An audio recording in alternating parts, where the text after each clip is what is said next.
আজকের রেসিপি দেখলে জিভে জল আসতে বাধ্য হবে। একদম দোকানের মতো পারফেক্ট চমচম মিষ্টি বানিয়ে নেব খুব সহজে। তাহলে চলুন শুরু করা যাক। চ্যানেলের পক্ষ থেকে আবার হাজির হয়ে গেছি সম্পূর্ণ নতুন একটা রেসিপি নিয়ে। আজ বানাবো মাত্র 1 বাটি ময়দা দিয়ে দুর্দান্ত স্বাদের একটা রেসিপি। তাহলে ভিডিওটা স্কিপ না করে সম্পূর্ণ দেখার জন্য অনুরোধ রইল। চলুন আজকে রেসিপিটা ঝটপট শুরু করি।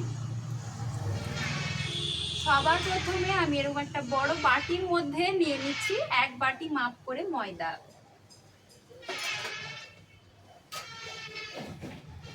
এই বাটিটার মাপ করে নিয়ে নিচ্ছি ময়দা।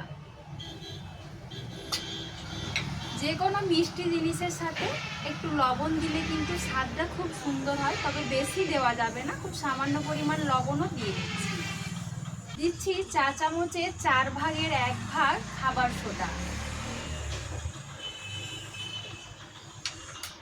আর দিয়ে দেব সাদা তেল। আপনারা কিন্তু ঘি দিয়েও ময়ানটা দিতে পারেন, তবে আমি আজকে সাদা তেল দিয়ে ময়ানটা দিচ্ছি। 3 চামচ মতো সাদা তেল দিয়ে দিলাম। এবার শুকনো উপকরণগুলো হাত দিয়ে ভালো করে প্রথমে মিশিয়ে নিতে হবে। দেখুন বন্ধুরা, ময়ানটা ঠিক সুন্দর করে দিয়ে দিয়েছি।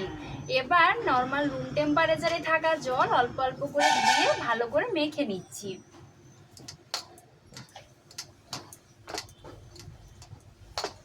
একবারে সব জলটা দেব না, অল্প অল্প করে জল দেব আর মেখে নিতে থাকবো। সুন্দর করে মেখে নিয়েছি।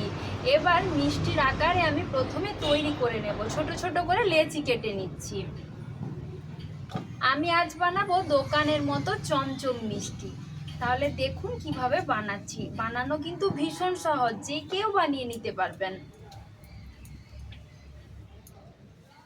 আর আমি চেষ্টা করব খুবই সহজভাবে রেসিপিটা আপনাদের সামনে তুলে ধরার, যাতে আপনারা সবাই রেসিপিটা দেখে বাড়িতে বানাতে পারেন।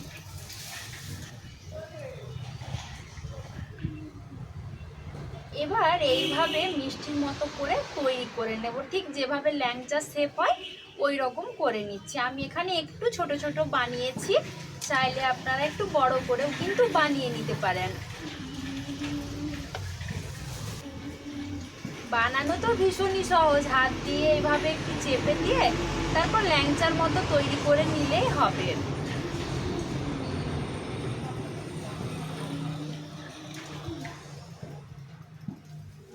রেসিপিটা কিন্তু কেমন লাগলো অবশ্যই কমেন্ট করে জানাবেন। আপনারা যদি কমেন্ট করে না জানান তাহলে আমি বুঝবো কি করে যেটা আপনাদের রেসিপিটা কেমন লাগছে। যদি কোথাও কোনো ভুলভ্রান্তি থাকে সেটাও কিন্তু আমাকে কমেন্ট করে জানাবেন, আমি পরে চেষ্টা করব সেটা শুধরে নেবার। একইভাবে আমি সবগুলো বানিয়ে নিচ্ছি। কিভাবে সব মিষ্টিগুলো কিন্তু বানিয়ে নিয়েছি। আর আগের থেকে এখানে তেল গরম করতে বসিয়ে দিয়েছিলাম। তেলটা হালকা গরম হয়েছে, এবার মিষ্টিগুলো ছেড়ে দেব। পুরোপুরি গরম হলে কিন্তু হবে না।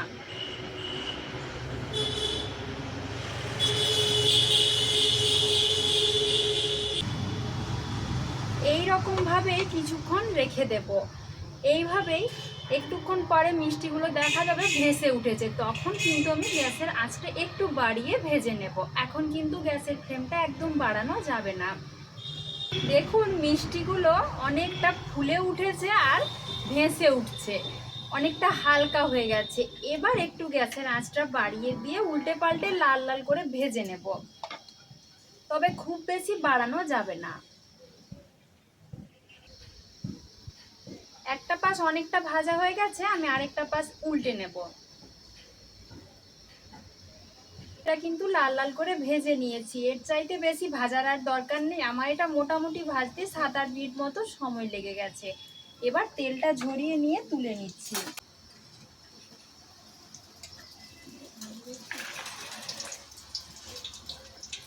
দেখছেন মিষ্টিটা কতটা ফুলে উঠেছে, কি সুন্দর একদম দোকানের মতো মিষ্টিগুলো বানানো হয়েছে।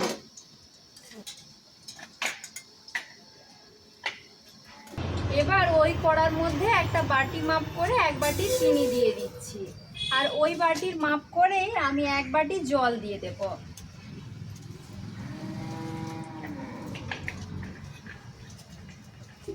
বাটি জলও দিয়ে দিচ্ছি। তার সাথে ফ্লেভারের জন্য একটা ছোট এলাচ থেতো করে রেখেছিলাম, সেটাও দিয়ে দেব। এবার চিনি আর জলটা ভালো করে একটু মিশিয়ে ফুটতে দেব। চিনিটা আর জলটা কিন্তু পুরোপুরি মিশে গেছে। একটুক্ষণ অপেক্ষা করব। এখানে কিন্তু কোনো তার বিশিষ্ট শিরার প্রয়োজন হয় না, চিনিটা গলে গেলেই হবে। এবার ভেজে রাখা মিষ্টিগুলো আমি দিয়ে দিচ্ছি।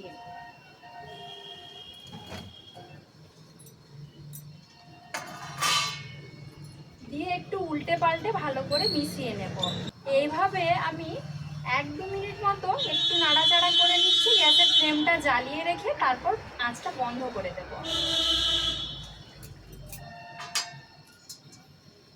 এবার আমি গ্যাসের ফ্লেমটা বন্ধ করে দিচ্ছি।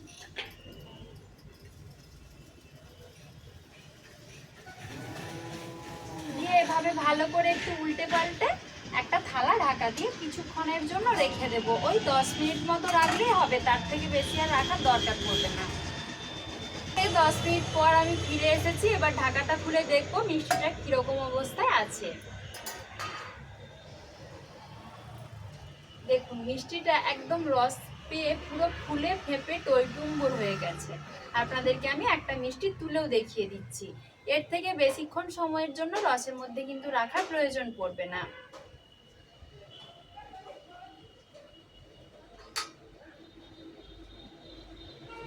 দেখুন মিষ্টিটা কতটা নরম হয়েছে তা তো আপনারা আশা করি দেখেই বুঝতে পারছেন। এবার আমি রস থেকে মিষ্টিগুলো তুলে একটা জায়গাতে নিয়ে নেব। খুব বেশিক্ষণ মিষ্টিগুলো রসের মধ্যে রেখে দিলে মিষ্টিগুলো অনেক নরম হয়ে যাবে, তখন আবার খেতে ভালো লাগবে না। এবার আমি এখানে অল্প কিছুটা মাওয়া নিয়ে নিয়েছি। মিষ্টিগুলো আরেকটু লোভনীয় করবার জন্য মাওয়ার উপর একটু গড়িয়ে নেব। যদি হাতের কাছে থাকে তো দেবেন, তা না হলে না দিলেও হবে, তবে দিলে কিন্তু দেখতে খেতে দুটোই বেশ লোভনীয় লাগে।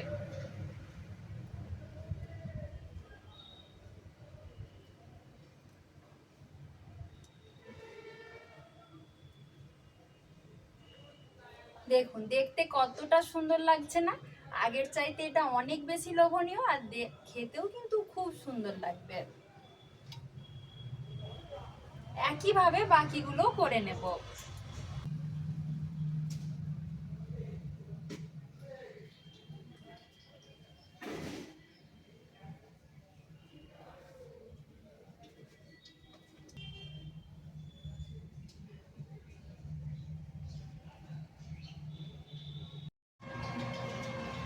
তাহলে দেখলেন তো বন্ধুরা, চমচম মিষ্টি বানানো কতটা সহজ। মাত্র 1 কাপ ময়দা দিয়ে বানিয়ে নেওয়া যায়। আমার আজকের রেসিপিটা কেমন লাগলো আমাকে অবশ্যই কমেন্ট করে জানাবেন। আর যদি আমার চ্যানেলে নতুন বন্ধু হন তাহলে প্লিজ চ্যানেলটা সাবস্ক্রাইব করে আমার পাশে থাকবেন, যাতে প্রতিদিন এরকম নতুন নতুন রেসিপির আপডেট আপনারাও পেতে পারেন। আজকের মতো এই পর্যন্ত, আবার হাজির হয়ে যাব নতুন কোনো রেসিপি নিয়ে। সবাই ভালো থাকবেন, সুস্থ থাকবেন। ধন্যবাদ।